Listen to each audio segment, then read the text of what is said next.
கோவையில் நாயை கழற்றிவிட்டு கடிக்க விட்டதாக பெண் கைது செய்யப்பட்ட விவகாரம் குறித்து போலீசார் விசாரணை மேற்கொண்டு வருகின்றனர்.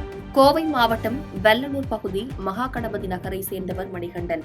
தனியார் நிறுவன ஊழியரான இவருடைய மனைவி தர்ஷனா.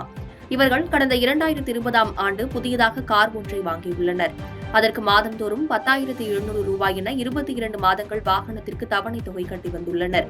ஆனால் வாகனத்திற்கு நிரந்தர பதிவு எண் கொடுக்காததால் தொகை கட்டுவதை மணிகண்டன் நிறுத்தியுள்ளார். தவணை தொகை கட்டியதை நிறுத்தியதும் பைனான்ஸ் நிறுவனத்தினர் 4 பேர் மணிகண்டனின் வாகனத்தை எடுக்க வந்தபோது வாக்குவாதம் ஏற்பட்டுள்ளது. அப்போது மணிகண்டன் மனைவி வீட்டில் வளர்த்து வந்த நாயை விட்டு பைனான்ஸ் நிறுவன ஊழியரை கடிக்க வைத்ததாக வழக்கு பதிவு செய்யப்பட்டு மணிகண்டனின் மனைவி சிறையில் அடைக்கப்பட்டுள்ளார். இதுகுறித்து பேசிய மணிகண்டன், போலீசார் ஒருதலைபட்சமாக வழக்கு பதிவு செய்து மனைவியை கைது செய்திருப்பதாகவும் வீட்டில் வளர்க்கக்கூடிய நாய் யாரையும் கடிக்காது எனவும் கூறியுள்ளார்.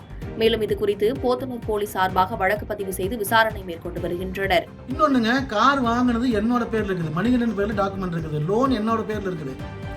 நீங்க சொல்ற மாதிரி நான் கார் எடுத்துட்டு போனதாவே இருக்கட்டும். நான் கார் எடுத்துட்டு போனதுக்கு அப்புறம் என் மனைவி நீங்க என்ன பிரச்சனை பண்ணீங்க? மனைவி நீங்க ஏன் வாக்குவாதம் பண்ணீங்க? மனைவியை நீங்க தாக்குனீங்க?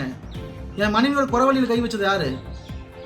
ஒரு நாய், எங்க நாய் கடிச்சதாவே நீங்க உங்க பாஷைக்கே நீங்க நான் வரேன். ஒரு வளர்த்த எஜமான் மேல குறவழியை பிடிச்சி நசுக்குனா நாய் குறுக்க வர்றது தடுக்க தானே செய்யும். அது இயல்பு தானே. ஆனா என் நாய் அதை செய்யல. அது நாய் செஞ்சிருந்தாலும் தப்பு இல்லைன்னு நான் சொல்ல வரேன். இப்ப எப்படி நீங்க இவ்வளவு அழகா ஃப்ரேம் பண்ணி ஒரு பொம்பளையை கார்னர் பண்றீங்க? உங்களுக்கும் அந்த பொம்பளைக்கு என்ன பாதகம் செய்பவரை கண்டால் நாம் பயங்கொள்ளலாகாது பாப்பா.